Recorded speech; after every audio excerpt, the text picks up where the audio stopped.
All season long, we talked about it. Injury updates on this player, that player, that player. Well, finally, we'll do it one more time, but these injury updates will be a little bit more positive on where the Grizzlies players stand in their recovery processes. Plus, I just filled out my NBA awards ballot, and there might be a Grizzly player on there, might not.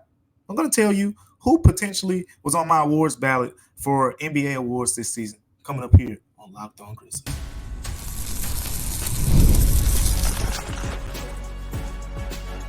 You are Locked On Grizzlies, your daily Memphis Grizzlies podcast, part of the Locked On Podcast Network, your team every day. What's going on, everyone, and welcome back to Locked On Grizzlies. I am your host today, DeMichael Cole, beat writer for the Commercial Appeal right here in Memphis, Tennessee. I want to thank you guys for tuning in to Locked On Grizzlies with us. Make sure you continue to tune in to Locked On Grizzlies with us each and every day. Like, rate, comment, review, subscribe, all of those good things. And today's episode is brought to you by our friends at FanDuel. Make every moment more. And right now, new customers can get $150 in bonus bets guaranteed. That's $150, win or lose. Go take advantage of that right now by visiting FanDuel.com/lock-on to get started. Speaking of getting started, we're going to start today's show by talking about the injury situation in Memphis. If you're new here, the Grizzlies pretty much broke a lot of records in the NBA because of injuries this season. And if you're not new here, you're pretty much familiar with some of those records. Most starting lineups used in one season, most active players on a roster, most minutes lost in one season. All NBA records set by this Memphis Grizzlies team. And as a result, it was a struggle, right? The team struggled this season. We didn't expect it to go this way. I mean, we saw the team win 50 plus games the last two seasons, and then this year they lose 50 plus games. So, all things considered, completely different season for the Grizzlies, but there were a couple positives. Vince Williams, GG Jackson, you found Scottie Pippen as well. And now, as you go into the offseason, the injury situation is looking a little bit different.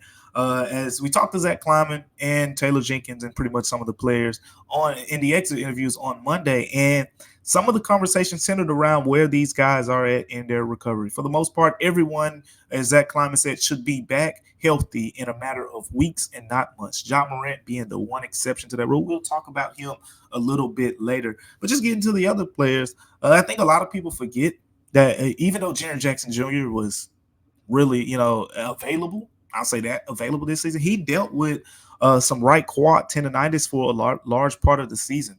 And if you saw the injury reports, you would see his name pop on there, a decent amount, questionable due to right quad soreness, right quad tendonitis, all those type of things. But pretty much, played through it for the most part, played 66 games, led the Grizzlies by playing 66 games.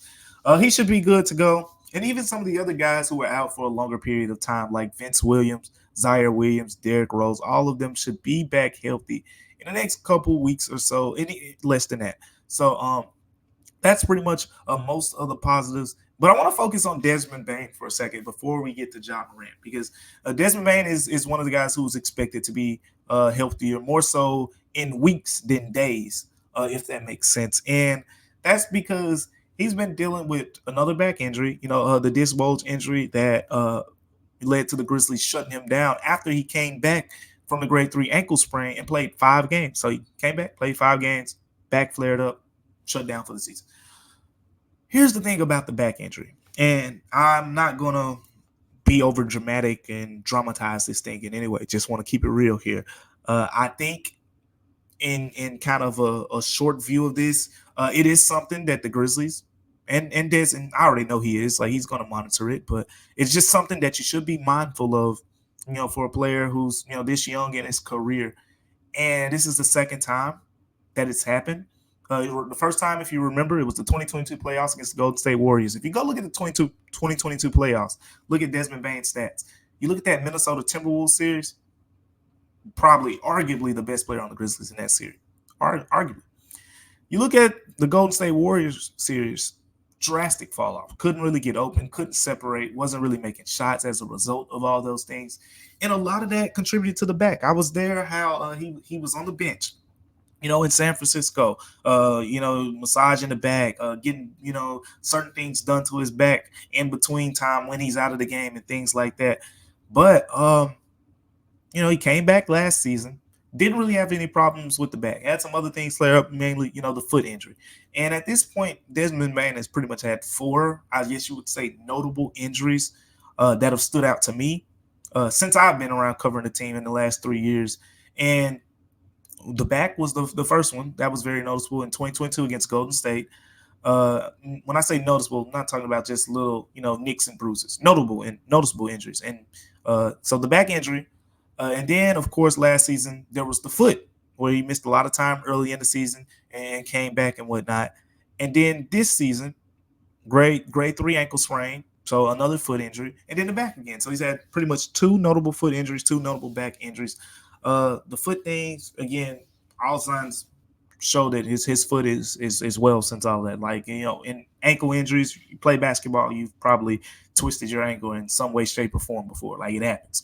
So all of that said, I think the idea here is Desmond Bain, I remember after that 2022 season, we talked for a little bit, and he was saying how, after playing that long of a season, because he was pretty much healthy most of that season, played the playoffs, he said the main thing he learned from that season is how he has to take care of his body to get through a long series, and pretty much the back was the most important part to that.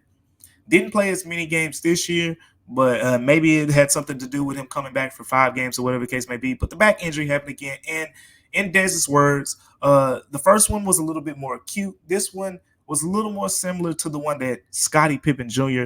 Dealt with. So if you saw him miss 3-4 weeks earlier this season, I think in February, that's the kind of injury that Desmond Bain is dealing with. But shouldn't be anything long-term. I just think, back injuries are nothing to play with. It's the second time that he's had this kind of flare-up. This one's a little bit more extreme than the last one. And I know he's going to do, the things to take care of it. Like, again, after the first one, it was a primary focus for him. So I'm sure going into this offseason, it's going to be a focus again. But it's something to just keep an eye on because you don't want another one to flare up like that. But moving on to Ja Morant, like, he's the only player that we listed that's pretty much, out going into the months of like May, June. Ja Morant, I expect him, and he said it should be 2 or 3 months. So I think when we get around that time, when we're talking about free agency, summer league, and all of that, that's when Ja will be cleared for 100% basketball activity. And I think that's a good time. One, because Ja himself said that he's going to spend a lot of time in Memphis, which I think is important. Because he's going to be here and he's going to be rehabbing here with the Grizzlies. And outside of, he's going to go some weekends with his 12-time AAU team, spend some weekends with them as they're traveling, South Carolina, Georgia, Virginia, and all that. But for the most part, he'll be here in Memphis taking care of the rehab. He's going to attack the rehab. It pretty much has already been doing so. Everything that everyone's told me is Ja's pretty much on time and, taking everything well in stride. So, nothing but good news to report there on the Ja Morant front as far as his injury status goes. I think, again, he should be cleared in plenty of time. We don't even have to worry about the idea of him not being 100% going into preseason, let alone the regular season, in my opinion. I think if he's healthy by mid-July, that gives him pretty much the full month of August and pretty much all of September before he has to play preseason games and, get thrown into action and whatnot after the labral tear in his right shoulder. So all things are finally starting to turn for a little bit more positive direction, for the Grizzlies there on the injury side of things. Speaking of positive, I might have some positive news as I filled out my NBA awards balance, or I might not. Depends on what you consider positive news. So I'm going to tell you about that here in a second. But before we get to that, today's episode is brought to you by Yahoo Finance. Look, let's get straight to the point here. Wouldn't it be great if you could see all of your investment and retirement accounts in one place? With Yahoo Finance, you can consolidate your views from multiple accounts into one hub and access the expert analysis you need to tend to your entire portfolio with confidence. If you want to grow your portfolio to deal with the rising cost of inflation, to pay off your debt, or even your mortgage, pretty much anything, that's standing in the way of you and financial freedom? With Yahoo Finance, you can get access to the news, the data, and the tools that you need in order to help reach that financial freedom. Look, in for more than 25 years, Yahoo Finance has been the brand behind every great investor. And whether you're a seasoned investor or you're just someone who's looking for a little guidance here and there, Yahoo Finance is the place for you, because Yahoo Finance gives you all the tools and the data that you need in one place. You can securely link your brokerage accounts for a unified view of your wealth, including your 401k and other investments. It's a comprehensive perspective, and it sets apart the great investors, and it's how Yahoo Finance ensures that you have the insight to look at your wealth in its entirety. Go make sure you take advantage of this opportunity. With a community of over 90 million users each month, their real strength is helping you on your way to financial success. For comprehensive financial news and analysis, visit the brand behind every great investor. That's yahoofinance.com. The number one financial destination, yahoofinance.com. And one more time, because maybe you didn't hear me. That's yahoofinance.com. This episode of Locked On Grizzlies is also brought to you by FanDuel. FanDuel is where you go to make every single moment more. It's playoff time in the NBA, and the thing about that is, guess what? It's also playoff time in the NHL, and baseball's in full swing as well. And FanDuel is your place to bet on every game. Right now, new customers get $150 in bonus bets guaranteed.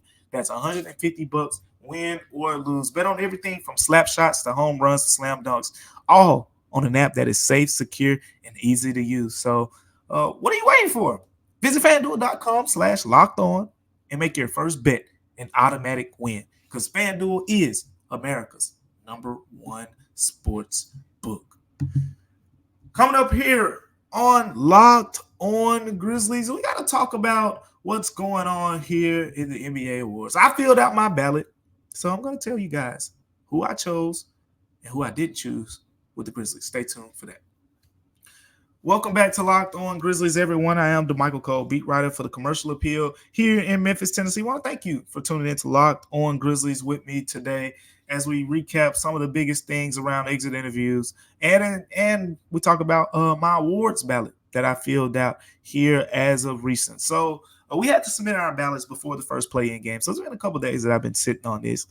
But we had a small window because I didn't fill out my ballot until the regular season was done, because now you got the 65-game rule, and that plays, a factor. There were some players who, were sitting at the 64-game stretch going into the last week and needed a couple games on there to reach 65.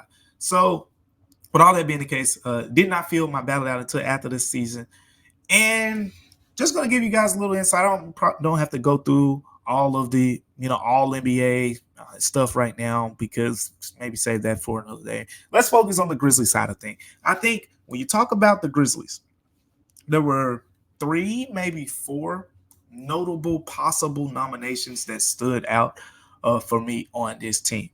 One was Vince Williams Jr., potentially as a most improved candidate this season. As we saw, he literally went from a two-way player to an impactful starter and wins aside. You look at his numbers when he was on the floor, the Grizzlies were much better than they were when he was off the floor. So you can make an argument there. Jaren Jackson Jr., a potential all-defensive type season. Played 66 games, remember? So he was able to qualify despite dealing with all the injury stuff. And then G.G. Jackson as a potential all-rookie team member. I asked Desmond Bane about that at the exit interviews. Desmond Bane said, I think he deserves it. Well, let's start there with G.G. Jackson. So if you look at the rookies and pretty much where everyone was mapped out and stood and everything, I think for the most part, the first team was pretty much taken care of, with the likes of Chet Holmgren, Victor Wembanyama. I think, Amen Thompson in Houston had a great season as well. And Brandon Podziemski was another one. All these guys, I comfortably said that, they played winning basketball. They played really good basketball. Put them in front of G.G. Jackson.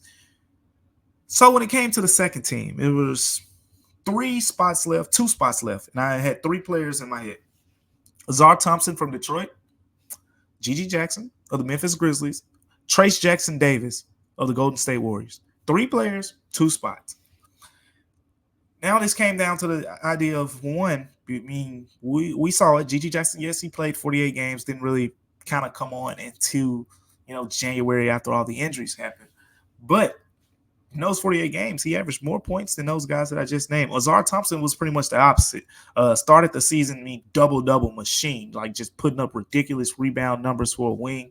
It's just some stuff that we really hadn't seen much of before. And then as the season went on, as they say, the scout report kind of was out on him, and team said he can't shoot.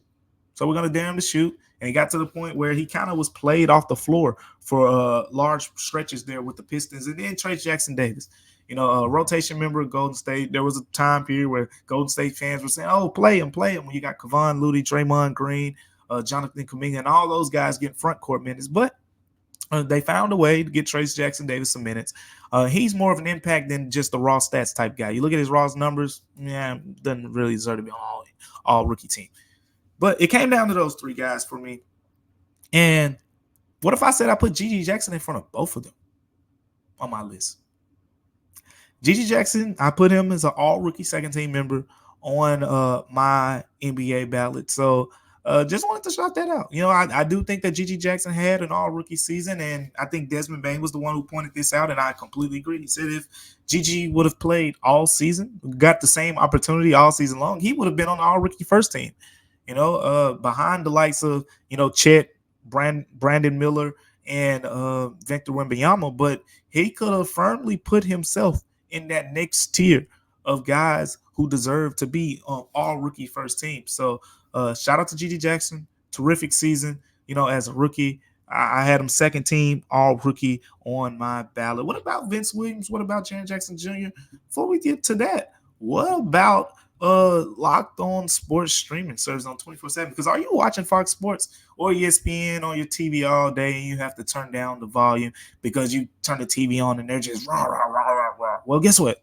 Make the switch to Locked On Sports today because it's a free 24/7 sports streaming channel program for you every day to bring you the biggest stories without all that screaming and everything going on. Locked On Sports today brings you can't miss analysis, opinions, and news streaming 24/7 on YouTube or the free Amazon Fire TV channels app. Part of the Locked On Podcast Network, your team each and every single day. Now, let's get back into this awards talk real quick because let's go to Vince Williams next. Again, I don't think anybody's arguing for the fact that Vince Williams would win the award. It was more so would he be in the top three, and he was not in my top three. I think actually, Vince Williams is more of a potential based on the way the NBA, plays it out. Like, I think those who watched the Grizzlies up close, this felt like a most improved, type of campaign for Vince Williams. But next year is going to be more of an NBA most improved type campaign. Like Tyrese Maxey is favored to win the award, right? You look at Tyrese Maxey's first few years in the league. You go back to, think what, 2 seasons ago. They were talking about him, but it wasn't much of nothing. And then last season when he's playing alongside of James Harden and whatnot, like you could see, all he needs is more of an opportunity. Like the breakout is coming. And then this season it happens. So I think that's where Vince Williams is. Not to compare him. Like I don't think he's going to like throw up Tyrese Maxey type numbers or whatnot. Like, don't get me wrong. I think it's more of the idea that Vince Williams, when he's on the floor, is a very impactful player, and the numbers are going to show that. This is a guy who consistently was giving the Grizzlies double-digit points, more than 5 rebounds, and 5 assists. The assist numbers will go down because he's going to be playing with Ja Morant, Desmond Bane, and etc. But he's got a chance to put up some solid numbers and potentially put up an all-defensive type campaign. But this wasn't the year to put him on the most improved ballot just yet. So did not have him there as well. But what about Jaren Jackson Jr., since we're talking about all defense? This was a tough one. This was a really, really tough one. And, I sat on it for a while. I said, man, because defense is one of those tricky things. If some people will think just because the Grizzlies struggled that Jaren Jackson Jr. had a down defensive season, and that just wasn't the case. Jaren Jackson Jr., sure. Like if you just look at his blocks, for example, block numbers went down drastically. Like it was very notable. You go to the last 2 seasons, 2.3 blocks per game led the NBA. 3 blocks a game last year en route to winning Defensive Player of the Year. 1.6 blocks per game this past season. But in addition to the 1.6 blocks, you know what he did? He averaged a career high 1.2 steals, with that. So sure, you look at the block numbers. He finished the season with 106 blocks total. But at the end of the day, he also had 80 steals, career high 80 steals. 106 blocks is the third most in his career, behind the last two seasons when he had 189 and 177. And then, from a fouling perspective, he still was, near the top of the league and whatnot, but 235 fouls in 66 games after having 227 fouls in 63 games last season. So he won Defensive Player of the Year with similar foul numbers last year. The blocks are down. And I said, okay, it's not going to be first team, not with guys like, Anthony Davis, Rudy Gobert, Wembanyama, all of them having, just the bigger, numbers. But despite all the changes around the Grizzlies, this is the part that really stood out to me. Despite all the changes around this team, the Grizzlies still put up a top 12 defense in the NBA. Did you know that? The offensive struggles, took center court, but the Grizzlies were in a lot of those games towards the end of the season. Like, they weren't just getting blown off the floor by everyone, despite being at a massive talent disadvantage, because they had guys like Jaren Jackson Jr., who would keep them in the game on the defensive end. And he was probably the leading force for that. And he played a mixed, a bunch of different roles. We saw him in the second half of the season play a lot of center. Saw him in the first half of the season playing alongside of Xavier Tillman and, Bismack Biyombo and others. So I had Jaren Jackson Jr., second team all defense, on my awards ballot. Do I think he'll get that type of recognition around the league? Not really expecting it.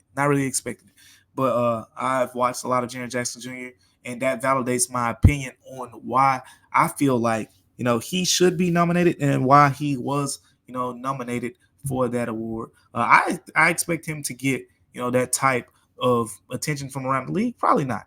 But I think he deserves it. Speaking of attention, we talk about all of these wings. John Konchar really doesn't get a lot of attention. So what about John Konchar? What's up with him?